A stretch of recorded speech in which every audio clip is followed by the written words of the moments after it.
नवनाथ भक्तिसार अध्याय 6. मच्छिंद्रनाथांना कालिकास्त्राची प्राप्ती. श्री गणेशाय नमः. 12 मल्हार क्षेत्रातून निघालेले मच्छिंद्रनाथ पुढे कुमार कार्तिक स्वामींचे दर्शन घेऊन कोकण प्रांत पाहत उडाळ जवळील आटूळ गावी गेले. त्या गावाबाहेर महाकालीचे देवालय होते. त्या देवीची हकीकत अशी आहे. पूर्वी दीर्घकाळ चाललेल्या युद्धात भगवान शंकराने कालिकास्त्राच्या साह्याने असंख्य दैत्यांचा नाश करून जय मिळवला. त्यामुळे प्रसन्न झालेल्या शिवजींनी अस्त्रदेवता कालिकेस वर मागण्यास सांगितले असता ती म्हणाली, देवा, मी बराच काळ तुमच्या हातात वास्तव्य केले. तुम्ही सोपवलेले प्रत्येक कार्य केले. त्या कष्टांमुळे मी अक्षरशः थकून गेले आहे. आता मला विश्रांतीची गरज आहे. तरी कृपा करून मला स्वस्थता द्या. तेव्हा तिचे म्हणणे मान्य करून त्यांनी तिला विश्रांती स्थान करून दिले आणि तिथे तिचे विधिवत स्थापना केली. असे हे कालिका दैवत अतिशय उग्र आहे हे समजतात मच्छिंद्र तिच्या दर्शनास गेले आणि तिला मनोभावी नमस्कार करून म्हणाले, हे माते, तू जागृत हो. मी शाबरी विद्येवर कवित्व केले आहे. त्याला सहाय्य कर आणि त्या विद्येचा सन्मान व्हावा म्हणून माझ्या हातात वास्तव्य कर. ती प्रार्थना म्हणजे एका महासिद्धाने केलेले आवाहनच होते. त्या हाकेने देवीची निद्रा चाळवली गेली. त्यामुळे तिच्या संतापाला पारावर उरला नाही. ती नाथासमोर प्रकट होऊन म्हणाली, हे नतद्रष्ट, शंकरांच्या हाती वास करून मी आधीच थकले असताना तुम्ही मला उठवून कशासाठी त्रास देत आहात? तुम्हाला मंत्रकाव्याला वर मागत हिंडायचे होते तर कवित्व कशाला करा केलेत? आणि शंकरांच्या हाती वास करणाऱ्या अस्त्राने तुमच्यासारख्या क्षुल्लक मानवाच्या हाती वास करावा अशी इच्छा व्यक्त करताना तुम्हाला लाज कशी वाटली नाही? कार्य संपून मी निवांत असताना तुम्ही ती जी आगळी केली आहे त्याबद्दल मी तुम्हाला शिक्षाच करेन. तेव्हा आधी येथून प्रांतापाय घ्या, अन्यथा विरुद्ध प्राणात मुकाल. तेव्हा मच्छिंद्र म्हणाले, देवी, तू माझा अपमान करण्याचे धारिष्ट केलेस ते ठीक आहे, पण मला इतकाही शूद्र समजू नकोस. कारण दत्तात्रयांचा हा शिष्य तुला स्वबळावर वश करून नेण्यास समर्थ आहे. ती म्हणाली,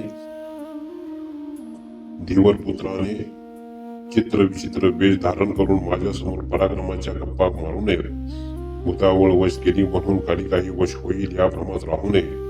मी नुसती दृष्टी वळवली तरी ब्रह्माने डोळीत मिसळतात. तेथे तुमच्यासारख्या मशकाची काय कथा?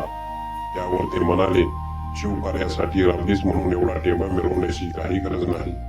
आणि मला मशक म्हणताना मशका समान वामनानेच बळीला पाताळात घालले हे विसरू नको. ते ऐकून जगदंबा लालगुंद झाली. आता या किल्ल्याला धडा शिकवलाच पाहिजे या धारणेने तिने अतिप्रचंड आरोळी ठोकली.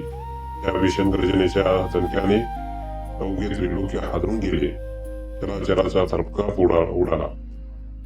पशु, पक्षी, दानव, मानव, देव, गंधर्व, यक्ष, दिग्पाल, ऋषी सर्वच भयभीत झाले. अशा प्रकारे सर्वत्र हाहाकार उडवून देवी नाथजींना म्हणाली, हे जती, आता वाचवा आपला जीव. मला चिडवून माझा क्रोधाग्नी चेतवला त्याचे फळ बघा. यावेळी कोणता गुरु तुम्हाला वाचवतो तेच पाहते. तेव्हा आता पहाच माझा पराक्रम असे म्हणून नाथाने चिमुरभर भस्म वासवी शक्तीने भारून गगनमंडलात विरकावले. त्यातून महातेजस्वी वासवी शक्ती प्रकटली. ती काली शक्तीला भिडली. त्यांच्या प्रहाराने 10 दिशा हिंदकळल्या, पण कालिकास्त्राने तिला अलंकृत केले आणि ते नाथांकडे झेपावले. तेव्हा त्यांनी रुद्रमंत्राने 11 रुद्र प्रकट केले. त्यांच्या समोर कालिकास्त्र निष्ठेय झाले. त्याने रुद्रांची स्तुती करून त्यांना शांत केले. मग नाथांनी वज्रास्त्रासह धुम्रास्त्राची योजना केली, पण देवीने धुम्रास्त्र गिळून वज्रास्त्रही दूर भिरकावून दिले. तेव्हा कालिकेवर आपल्या अस्त्राचा प्रभाव पडत नाही हे पाहून त्यांनी पुढचे पाऊल सावधपणे उचलण्याचे ठरवले. त्यांनी गुप्तपणे वाताकर्षण अस्त्र सिद्ध करून देवीवर सोडले. त्या अस्त्राने तिच्या शरीरात प्रवेश करून सर्व वायूच खुंटवून टाकला.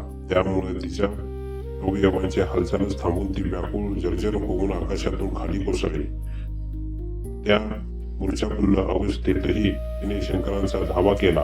ती हाक कानी पडताच आपली अस्त्रशक्ती कालिका संकटात आहे हे ओळखून ते त्वरेने मच्छिंद्रापाशी आले. त्यांना पाहून नरताने अत्यंत आदराने वंदन केले. तेव्हा मच्छिंद्र, तुम्ही धन्य आहात. माझ्या हातातील कालिकास्त्रावर विजय मिळवून तुम्ही जे शौर्य दाखवले त्याला तोड नाही, असे म्हणून शंकराने त्यांना हृदयाशी धरले आणि त्यांना कालिकेस सावध करण्यास सांगितले. त्या प्रसंगी भगवान शंकरांबद्दल कृतज्ञता व्यक्त करून नाजी म्हणाले, देवा, हा सर्व आपल्याच कृपेचा प्रसाद आहे. आता शाबरी विद्येला आशीर्वाद देऊन मला धन्य करा आणि हे कालिकास्त्र मला दान म्हणून द्या. कालिकेने माझ्या जीवेवर वास करावा आणि माझ्या मंत्रविद्येला उपयुक्त होऊन माझे कार्यही सिद्धीस न्यावे. या त्यांच्या मागणीला शंकरांनी संमती देताच नाथांनी अस्त्र मागे घेऊन तिला शुद्धीवर आणले. पूर्वस्थितीवर येताच भगवान शंकरांना पाहून तिने वंदन केले.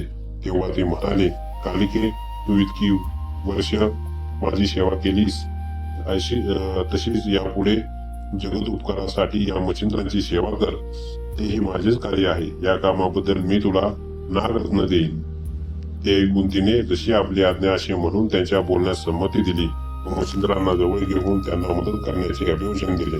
भगवान शंकर गेल्यावर नाथजी उत्तरेकडे निघाले.